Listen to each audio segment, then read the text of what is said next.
we're at 8. Hi, Jenna. Oh, We're at 8:35 here, and I think so that we don't end up running too late, since we're recording this and we can share it later, I think we can go ahead and get started. And I think Billy's gonna start us off here, so I'll shut up for a minute and I'm gonna put myself on mute because my dog likes to bark. Well, everybody, thank you and welcome for coming tonight. It's nice to know that we have some interest in our little competition that we're hoping will get a little bit bigger. This is just a quick reminder that this Zoom meeting is being recorded so that we can play it for people who may not be able to join us tonight. So we're encouraging you to turn on your cameras, and then if you have questions, please write it in the chat so that we can answer those for you, especially if you don't think that we've answered it with the presentation tonight. Just for reference, my name is Billy Lang. I am a photographer here in the city for about 12 years now, and I focus mainly on lifestyle, family. The three of us, Hope, Ashley, and myself, kind of just talked about a contest, and then it kind of snowballed, and we created the shooting range in a very short window of time. But I think that we may be onto something that we can maybe adapt for future competitions. Yeah, and I just want to let you know that we'll be taking care of the Facebook pages and groups, and we're all kind of involved in the creative process and building this up. So I will put it over to Hope so that she can introduce herself, and we'll go from there. My name is Hope Walls. I've been a photographer for about 20 some years. I actually spent about 8 or 10 years teaching photography and running photography retreats.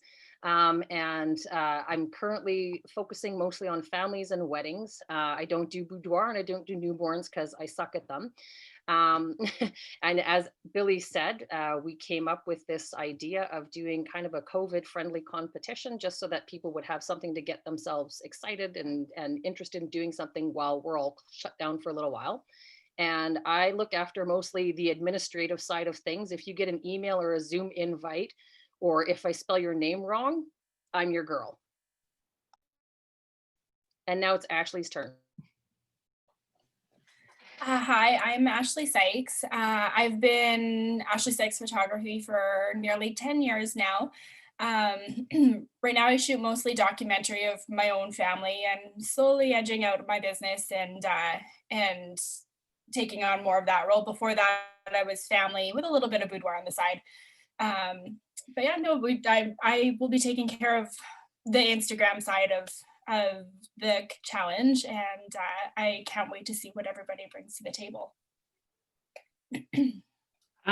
Just one last thing before we move on. We do have a Facebook page, but we're finding that we're hearing that not everybody is seeing our posts. So we are going to be opening up a shooting range group in which we can interact more, and hopefully Facebook doesn't throttle our posts and you can see everything. So we encourage everybody to also like that page, or sorry, that group, so that we can, you can get all the information that you need. And Ashley. Okay, so we'll get started here. We're going to start with our COVID expectations. So number one, all meetings and interactions between our judges and participants will be conducted online just to minimize that contact between everybody. All challenges of the contest are designed to be COVID conscious. There's no need to use models. You don't have to run all over the place to find an exotic location. It's the ideal challenge for the time that we're in, is that most of it you can do from your very own home. Let's see here. And then also we, each week we'll remind participants of the updated COVID-19 precautions so that everyone knows what's to be expected. Hope has included, when you're filling out your submissions, there will be a COVID form to fill out, or waiver. so that the liability is on you, and that you ensuring that you're going to be following the AHS guidelines as well. And I think it's my turn to talk. So the judges that we're bringing on board come from a fairly broad range of backgrounds. We've got some visual artists and performers. We've got an internationally renowned speaker. We have a couple of local celebrities and even a best-selling author who's going to be joining us as guest judges. But our panel judges, in alphabetical order, we have Tammy Darren, Darlene Hildebrandt, Amy and Jenna Hobbs of Hobbs Photography, and Leroy Schultz. And they've been selected based on their suitability to provide critiques and feedback and guidance and all that kind of good stuff that you would hope that you would get from entering a competition like this. You'll get familiar with your panel judges over the next several weeks. And in the first, and of course, they'll be every week joining the challenges. But then we'll also have our guest judges. We'll be introducing them each week when the challenges come out. And we don't want to introduce them yet, because if we explain to you who they are, it would give away what the challenge is. And we want this to be a surprise for everybody, including our judges. The panel judges don't actually know what the challenges are, so it's going to be a surprise for them as well.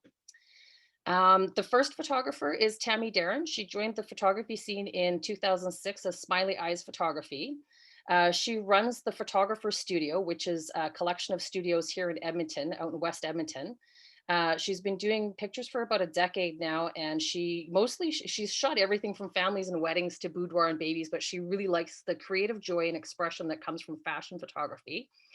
And she will be giving lots of great feedback, especially coming from the perspective in COVID times about what it's like to run a studio, a physical venue during COVID. She wasn't able to join us this evening, but you guys will get to meet her later. And now Ashley's going to do the next introduction. Okay, sorry, my mouse is like, I don't know if it's dying. It's not wanting to work with me right now. Okay, so Darlene Hildebrandt has been in the industry for over 32 years. She has been teaching since 2011 and misses hosting travel photography trips. I don't blame you, I would also miss that. As street photography and people are her favorite things to shoot. She believes that when you stop learning, you stagnate and get stuck or burnt out. And she's hoping that this will be an opportunity for the challengers to meet new people, to try new things, and grow and learn professionally and personally. Okay, and then I think it's Billy's turn. Actually, we're going to put Darlene on a spot for a second. Oh, okay. She's here. Yeah. And since you're here, I have a question for you, Darlene. If I don't know how many people that are here have actually been on your Facebook page or not, but you've been involved in some pretty cool projects since the COVID shutdown. I think you just collected a metric ton of blankets and other stuff. Would you mind sharing with us some of the stuff that you've been participating in? Like photographically and not? Yes. Sure. So like anybody, this has been, I'm just opening up my smug mug so I can share it with you guys. It's been a weird year. I started off going to Cuba in January, led a tour. Then I did a bucket list item and I went and co-led a workshop led by Ugo Che in Venice, Italy, which was my bucket list item. And then, of course, I was in Italy when this all kind of came down and the you know what hit the fan. So since then, my tour business has gone into the toilet, is non-existent. So I had to reinvent my business. I started doing tons of webinars and things, and I've been doing lots of sort of joint teaching opportunities with other instructors. Like I have one coming up next week about Lightroom with Pete Vandenine, who is a Belgian photographer, and he's a certified Adobe expert. But I've also been shooting local events. I started photographing Indigenous events just because it was something that I was learning about and broadening my horizons in terms of learning history. And I'm wearing my orange shirt, right, for Orange Shirt Day, and learning about, things like what that means. And I've kind of become popular in the Indigenous community. And I was joking with one of Chevy, which some of you may know, used to be a makeup artist in town. that my Facebook has become indigenized, which has actually been a really good thing because I find that it's very positive and uplifting. And in doing so, I also became involved with a group called the Water Warriors, YEG. And since the summer, they started handing out water to homeless, unhoused people because the city shut off the water taps. And they literally had nowhere to get water when it was plus 35 and stuff. So they started just taking out little wagons full of bottles of water that they paid for themselves, these 4 women. And the word spread, and they're now a registered nonprofit, soon to become a charity. And like, we currently have an entire garage full of stuff that we have no place to store. We're making backpacks to go hand out to people that are literally living in the river valley and so on. So I've been involved in collections and sorting and compiling donations. And also I've gone out on the street several times and actually handed the stuff out directly to the people outside Boyle Street and outside the Hope Mission a couple of evenings. So that's what I've been doing. Not photography related at all, but you certainly filled up your time. The events that I was doing, I'm just going to find the link to it. I'll put it in the chat. The events that I've been doing was photography related, and that's kind of how I started it. And one of my big passions is using the skill sets that I have, and one of them is obviously photography, to help other people, right? And I've talked about that to my followers, and people are then inspired to go do that in their own community. And I just started photographing the events, partly because I was depressed and bored and I wanted to do some photography. And I was, I love going to these Indigenous events because they're also super colorful, right? Lots of things to photograph, and got me inspired, got me in, sort of out of the doldrums, and helped other people as well. And then through that, I made other connections. I've had a couple of paid gigs from it already, and people want me to do headshots and other things. So you never know what comes from doing something where you're giving back. Very cool. All right. I think Billy's up with our next introduction. Thank you, Darlene. Hi. Okay. So Hobbs Photography is made up of Amy and Jenna Hobbs, who are sister-in-laws, and whose purchase of a Canon Rebel to photograph their own children led them to places they didn't expect. Amy and Jenna have never stopped their journey of learning, and over the past decade or so have been quenching their thirst for taking better photos and learning how to capture the moments that make our lives. They hope to bring the challengers a bit of knowledge about documentary photography, which encompasses more than perfection, with composition and technique, but a passion for photographing real life. When and as it happens, capturing those real moments, whether at a family session, wedding, or smack dab in the middle of life. They strive to hit the shutter just as quirky, weird, sad, or joyous moments occur. So for a question for the two of you, if you go onto your website, there's a page called Projects. Could you tell us a little bit about why these are important to you?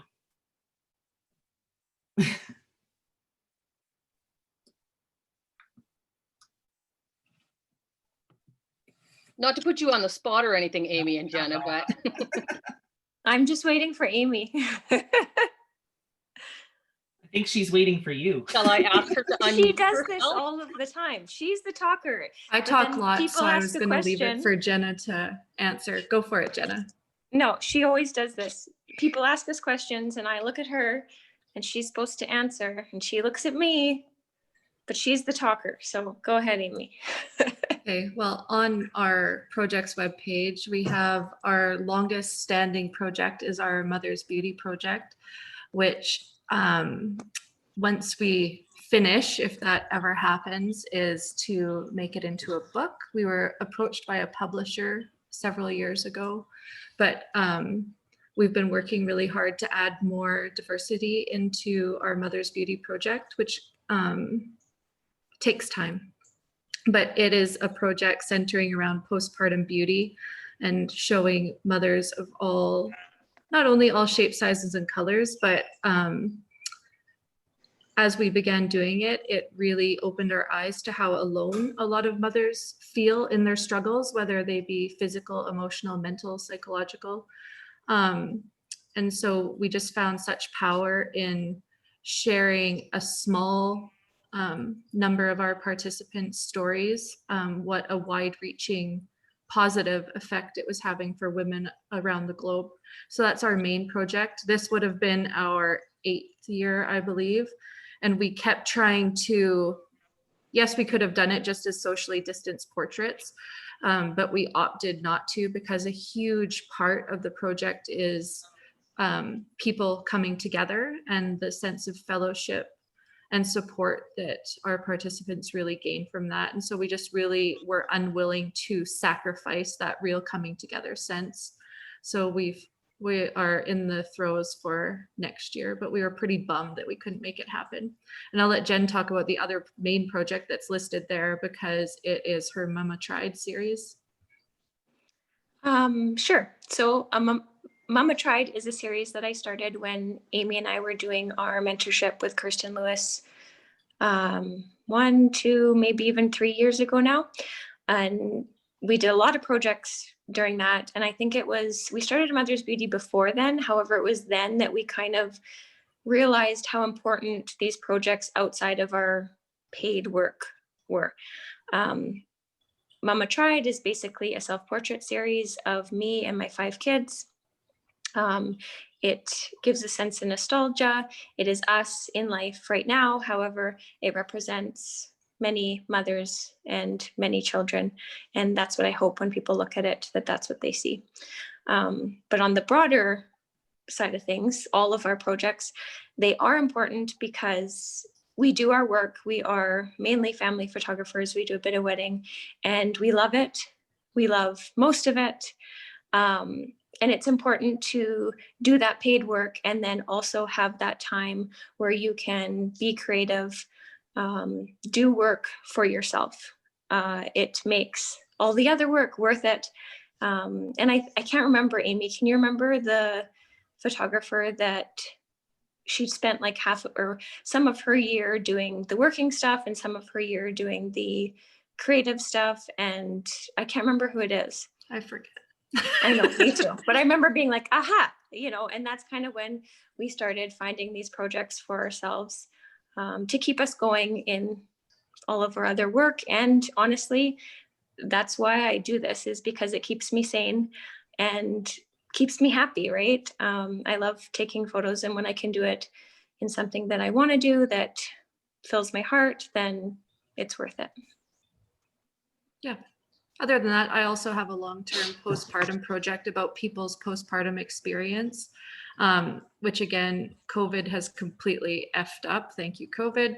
But basically I'm photographing the first, from birth to the first 6 weeks when you're deemed done and back to being a functioning human, but just the gamut of what that really looks like, from sleep deprivation and being leaky or healing from a cesarean or stitching and integrating a baby into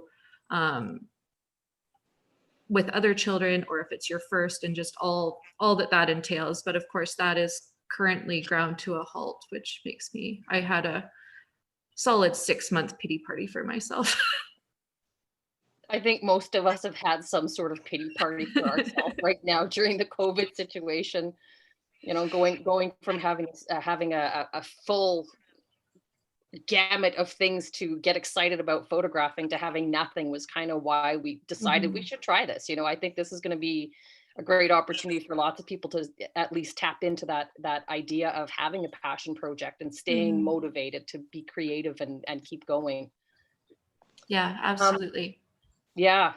Well, thank you for sharing that. I knew about you guys, but I didn't know about your passion projects until today when I was going and snooping around your website, and I loved the passion project. So sorry for putting you guys on the spot, but That's Oh, fine. no problem. I think, okay, so Leroy sends his regrets. He was unable to make it this evening. Leroy Schultz is our 4th and final panel judge for this. He's an award-winning photographer who has worked in pretty much every genre of photography that you can look at, but he tends to do a lot of commercial work. His latest venture, I don't know if any of you guys are on his Instagram, but he bought himself a drone.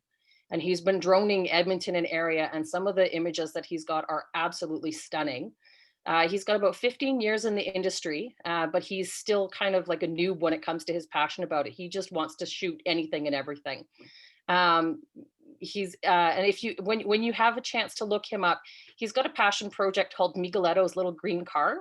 And he's had an opportunity to work with some pretty interesting collection of people.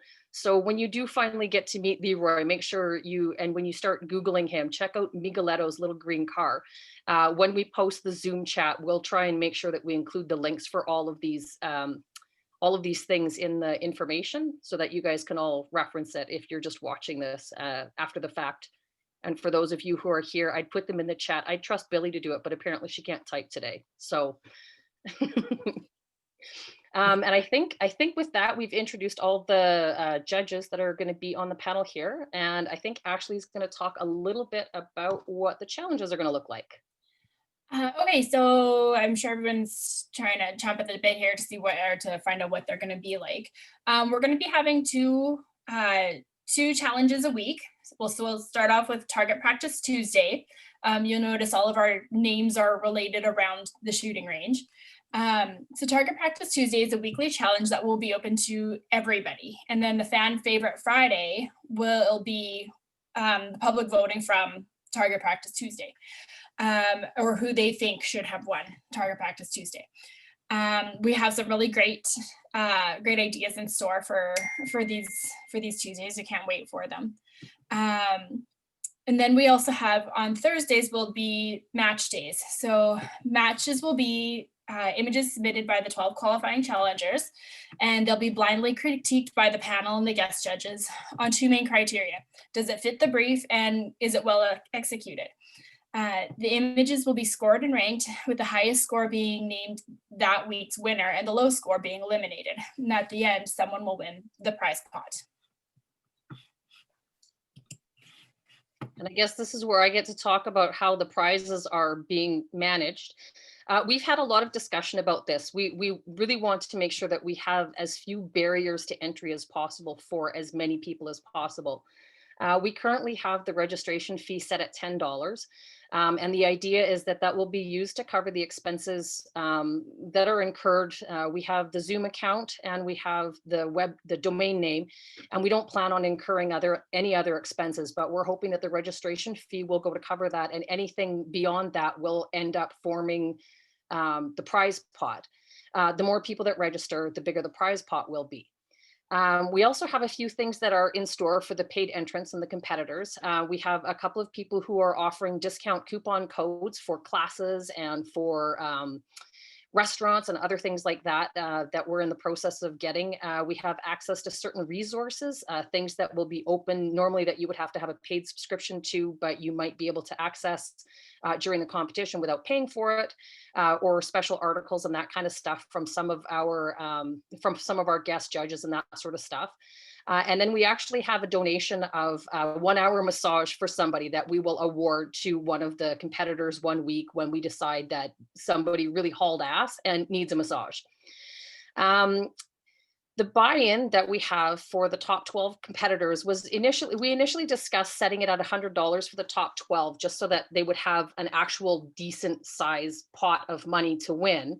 But we've been getting some feedback from people that is a barrier to entry, that's too high of an entry fee. So we're interested in polling people to find out how they would like to manage the buy-in, to see what has the least. I'm launching a poll right now. You guys can answer here in the poll if you want. We're also going to post it on Facebook. It's anonymous, so I won't know who you are.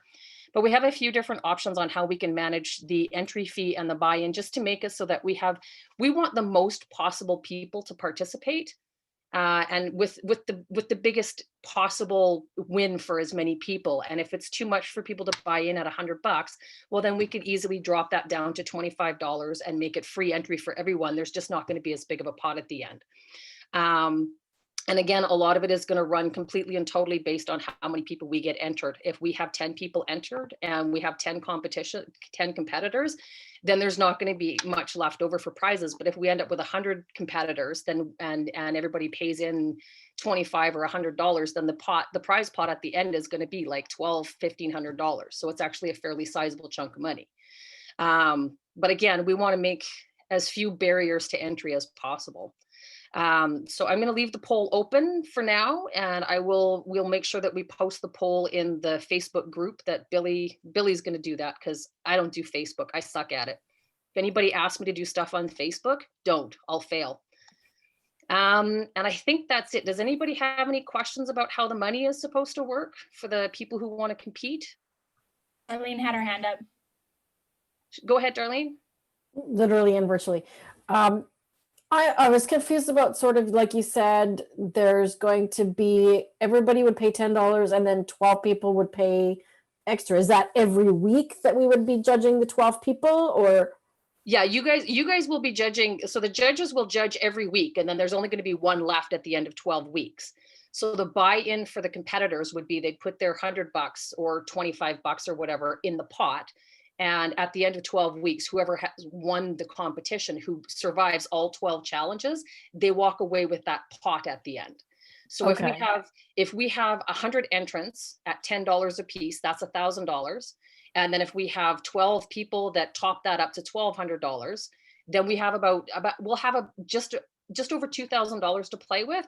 So by the time we take our expenses out of that, the payout will be close to just over $1,500, I think. But if people can't afford that, I would rather drop that down to $25 as the top up, or even remove the entry fee, just to find out what makes it possible for the most possible number of people to participate. Does that make sense? I think what's confusing to me is, like, why are some people paying $10, but then you're only choosing 12 to actually participate? So then what happens to the other people that have paid their $10? So the other people that have paid their $10, that's where the Target Practice Tuesday and the Fan Favorite Friday, there are other prizes that do not involve the money. The pot is dedicated to the people who are the top 12 who pass the qualifying round, and the rest of the pot of money goes to that. Whereas the challenges each week, that's where we have things like, if you've paid your registration fee, you will get the coupon codes, you will get you'll be entered in the draw or the competition to win the massage. You'll be entered into all of those things. So it's not that you're throwing $10 in the pot and it goes to nothing and you never get it back, but it's to cover our administration fees and to kind of add some extra perks for the people who did pay their $10 to register, but didn't make it into the top 12. So it's literally like Drag Race. We lose one Yes. every week. Yes, absolutely. So I just am maybe a little slow on the uptake here. So your reward for doing well is you get to pay more.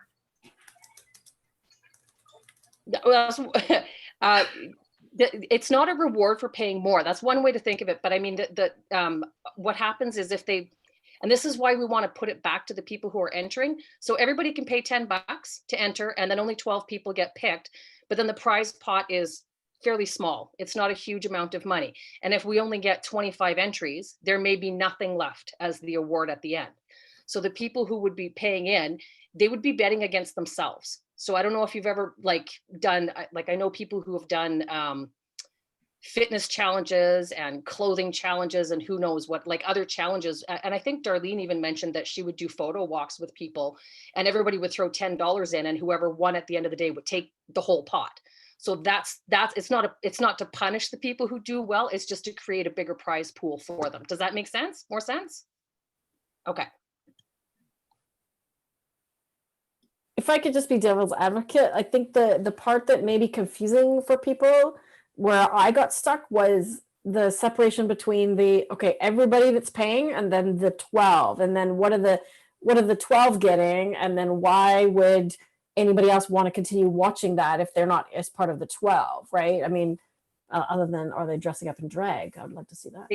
Well, no, they get the other perks, right? And then it's only the people that pay in the $100. The ones who have the best portfolio would be the official competitors. It's exactly like Drag Race. Darlene just watched Drag Race, so if anybody wants to know why she's talking I'm about like Drag Race. fanatical. I'm like fanatical. So yeah, like you have the top 12 competitors, and each week those top 12 are going to compete. And each week one person is going to go home. We'll eliminate so that at the end of the competition, there's only one person standing. The other people who paid their $10 to register will still get to participate in some of the other side challenges for the side perks, just not the prize pot. Does that clear it up, or are you still confused? So it's kind of like a photography reality show. Pretty Yeah. much. Have you got some local sponsors? Like, have you approached some of the stores, like camera shops or labs and stuff? And Yeah, we have, but we're not releasing any of that information because some of Gotcha. the companies that we have approached and that we're working with are we've also got some of them acting as judges. We can't really tell you who we're in touch with and what all of the prizes are, because then that would kind of ruin the challenges later, if that makes any sense. Just to let you all know as well, with the shooting range, we're trying to incorporate as small businesses into it as well. So the challenges may incorporate a small business within Edmonton and area, and then they may be a judge for it as well. So they may offer something to the people following, to the people who are involved in the competition. And then that way, our goal is to stimulate the local economy with small businesses, as well as keep the photography community entertained throughout this. So for, I think that it's important to recognize that at this moment in time, COVID related, that a lot of small businesses are struggling. And so anything that we can do to bring light to other people's businesses is kind of what our goal is here right now. And also we're gonna talk a little bit about maybe some challenges. I'm gonna give you a couple examples of what challenges might look like, so that you have an idea. We have one right here called Winter Wonderland. It could just be called that. And we would say, show us your version of a Winter Wonderland. You can create it, you can find it within your community, just use your imagination. And then we would put a brief along with that, with the things that are expected within that. And then the interpretation and your creativity will go along for the judging part of it. We could also do one, we have like so many examples, and we have all of our challenges already chosen for this competition. Another one we could have done is, Sorry, I was trying to find the file to pop it up on the screen. So this would be an example of a Winter Wonderland challenge. And however you want to interpret it is how you want to interpret it. It could be, I think some of the stuff that I think Ashley was the one that came up with all the other ideas. She's like, it could be a tablescape or your Christmas tree or you name it. Yeah, could be anything. This one, I mean, this photo can even be used for reflections. So if you wanted to use water or mirrors or windows to catch reflection and then, give us some context behind it, then, you can submit it. It's all in the interpretation and the creativity that you bring towards it.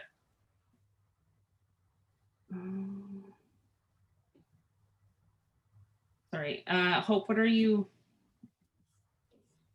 You think I'm more organized than you are? That's good. I think just so if the challenge for this was show us a Winter Wonderland, the first criteria would be, does it fit the brief? Is it a Winter Wonderland? Does it show winter? Is it a wonderland? If we give you other specific instructions, such as it has to be landscape orientation, is it landscape or did you submit portrait orientation? So does it fit the brief is the first question. The second question is, how well is it executed? Is the image in focus? Is the composition and lighting interesting? Is the image in color or black and white? And was it a good choice for the challenge? Those are the kinds of things that we're looking for. And it's going to be on a scale of 1 to 10. The judges will get the pictures. They judge those two things on a scale of 1 to 10. And then they're going to be asked to provide a sentence or two about why they rated it that way. And then they're going to pick their top 3 and their bottom 3. And we decide who's the winner and who gets eliminated that week.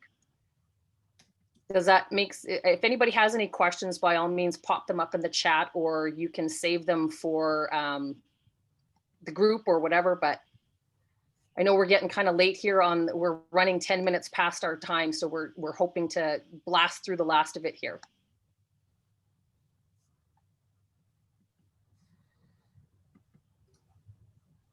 Ashley, do you want to, does anybody have, if nobody has any other questions, I think we can probably, Janet, I think this is, I'm just reading comments here. So we go out in the community and take photos. Snatch game. Yeah, Darlene has the snatch game here. Danny, we are hoping to exchange the radius in the future. We just wanted to keep it local for now because we obviously would need to have longer tentacles to reach people in Jasper and Calgary and that sort of stuff. And going out into the community, Janet, I hope you're still here. Yeah, you are. Okay, so in terms of going out in the community, yeah, you would just go out. You can go out in the community. You could do street photography. It could be in your home. It could be in your backyard. As long as you are following COVID guidelines, you can do basically whatever you want to fulfill the brief. And however you accomplish that is up to you, as long as you are not breaking any COVID guidelines. And I think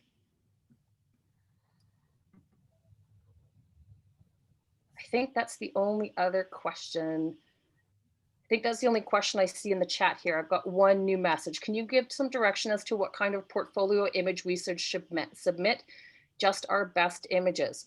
Billy and Ashley, do you want to take that? Because I'm not on the selection committee because I'm not, and so they're managing how the selection committee is running. So I'll let them address that. Billy, you want this one? I was going to refer it to you.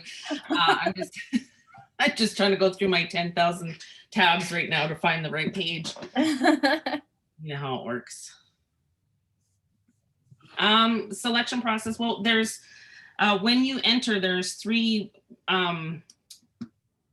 criteria that you must submit. So 3 images to submit. Hope, what file is that under? I can't find it. It's pretty easy. It's a person, place, and thing. Thank you. That's it. Well, I have a lot of things in my brain. I don't remember everything. So you submit a photo about a person, a place, and a thing. We want you to make sure that when you enter these images that they are something that's been taken this year and that hasn't been shared on social media, that hasn't been delivered to any clients. We want them to be fresh because, like most of you, you follow people's work, you see the things that they post. So we want to make sure that anything that's being entered hasn't been shared within social media before. At least not widely shared. I mean, if you went to the mountains and you're using a picture from the set that you went to the mountains with, as long as you pick one that was not already posted on social media, that's fine. The same way, and when we say a portrait, it doesn't have to be a portrait of a person. It could be a portrait of a cat. It could be a portrait of a bust. It's however, as long as it fits the brief, right? So is it a portrait? Yes. Could it be a cat? Yes. Could it be a person? Yes. Could it be your cactus with googly eyes on it? Probably, as long as it's a portrait.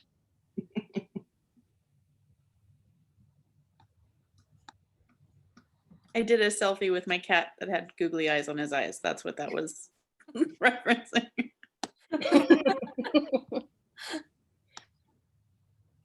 Not that I was trying to out you or anything, but there we go. Do we have any other questions here, or can we, I think the judges have given us more time than they were expecting to, so I'd like to let them get out of here. And I think we'll post the results of this conversation on Zoom in a little bit. Whose cat is it? Now she's meowing at me. Uh-oh, we've got cats. Oh, there's Carlin is sharing the picture of the cat with the googly eyes. You could submit that for your portfolio if you felt so inclined. And I think that's it. And I think I'll turn it over to Ashley just to bring the meeting to the close. I think she's got a couple of notes here that she wanted to give, but I think, yeah, I think that's it. I'm going to shut up now. Everything. I think we covered everything. Just if anyone has any other questions that they wanted to ask or inquiries or anything, we'll be on both. We'll have the Facebook group that we mentioned earlier that we've started up, and we're inviting people to come and join that just so we can get better engagement, hopefully, that more people are seeing. And I've been posting a little bit to Instagram as we go along, but once the competition gets going, that's where the big platform will be. Everyone will be sharing their work to Instagram, so you'll see a lot more going on there when once it starts. And please invite your friends and family, even if they're not going to compete. I mean, invite people to watch. We're going to want spectators. I mean, everybody loves a good elimination style reality show. So invite your friends, bring your people. Carlin's giggling. Yeah, and for those of you like Janet, are you planning on joining us? I hope you are. I am, but I'm like, am I in over my head? Because No. It's important not to overthink it. That's my problem. I think you can easily overthink it, but you know, the whole point of this is to have fun and just stretch your creative skills and get us through the winter. Get through the winter, get through COVID, something distracting. So the photos that we're taking, can we use Photoshop, or they have to be, or does it specific camera, or can I use my phone, or? You can use any phone. You can Photoshop it or not. I mean, the only thing is that if you use Photoshop, we're not judging on your Photoshop skills. We're judging on the photo itself, unless it's specified in the challenge, because there may or may not be some Photoshop challenges coming up, or that sort of thing. But in terms of, you know, ask the judges. I mean, the judges they're not, we're looking for pictures. And when you look at a picture, you know if it's good or not. It doesn't matter which camera it's taken with. If it impacts you, if you feel something when you look at it, if it's beautiful, if it's funny, if it kind of triggers some kind of emotion, it doesn't matter if it was taken with a point and shoot camera or your iPhone or whatever. Like, by all means, get in the game. Whatever pictures you think really represent what you think looks like an incredible photo, throw it in the hat. Okay. Yeah. If I could speak as one of the judges, I would rank an image higher that has mood and storytelling and makes me feel something that may not be as technically perfect as another that is technically perfect but boring. Okay. Thank you. All right. Well, if nobody has anything else, I think we can bring this meeting to a close. I just want to say thank you again to Amy and Jenna and Darlene for coming and stopping by. Thank you for taking some time out of your busy schedule. Janet, Jen, Paul, and Carlin, I hope you guys will sign up and tell your friends to come and play too. Whether they're competing or not, bring your friends in. We want as many people as we can to join and make this as much fun as possible. The more the merrier. So can people sign up now? Because I can, okay. I'm also in the St. Albert photography group on Facebook and the Images Alberta Camera Club, so I can share with them if. Absolutely. Yeah, absolutely. If you guys know of any communities that are looking for something to beat the winter blues, you know, I wish we had a more definitive answer on how the prize pot is going to work, but obviously we won't know until we have people signed up, and then we'll have a better idea of what the prize money is going to look like. But even without any prize money, I mean, somebody's going to get a free massage out of the deal, right? So, 10 And bucks. people are bored. They want stuff People to are do. bored. Yeah. That's why we put this together, because we Yeah. knew it was boring the last time that we were put into lockdown. And frankly, I mean, it could be where we're headed again anyways. So, you know, it was hard getting through it the last time. So this is just a bit of fun to get us through the next time. All right. Well, I think that's it for tonight. If anybody has any other questions, by all means, you can email us at theshootingranges@gmail.com, or you can just write admin@theshootingrange.com. Our website is www.theshootingrange.ca. We've got all our contact information there. And by all means, share this with whoever you can, and let's have fun. Right. I'm going to say goodnight to everybody and stop recording now, and we'll see you guys all soon. Take care. See you. Bye. Thanks. Bye.